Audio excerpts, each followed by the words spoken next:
This is finale no more heart breaks అంటూ Bigg Boss ticket to finale రేస్తో మనందరి ముందుకి వచ్చేసాడు. ఇప్పటి వరకు నామినేషన్, ఫ్యామిలీ వీక్ ఎమోషన్స్ పక్కన పెట్టండి, ఇప్పుడు మీ కెరియర్ మీద మాత్రమే ఫోకస్ చేయండి అంటూ టికెట్ టు ఫినాలి రేస్ని బిగ్ బాస్ హౌస్లో మొదలు పెట్టడం జరిగింది. ఈ రేస్లో ఎవరైతే విన్ అవుతారో వాళ్ళైతే డైరెక్ట్గా టాప్ 5లో ముద్ర వేసుకుంటారు.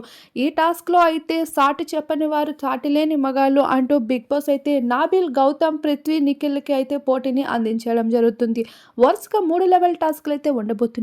ఈ టాస్క్‌లో ఎవరైతే విజయం సాధిస్తారో వాళ్ళైతే డైరెక్ట్‌గా సాధించడమే కాకుండా టికెట్ టు ఫినాలిని ఈ వారం ఎవరైతే ఎలిమినేట్ అవ్వకుండా ఉంటారో వాళ్ళకి అయితే ఈ ఫినాలి రేస్ దక్కినట్లు అయితే వాళ్ళకి అర్హత ఉంటుందంటూ చెప్పుకుంటూ వచ్చేయడం జరిగింది.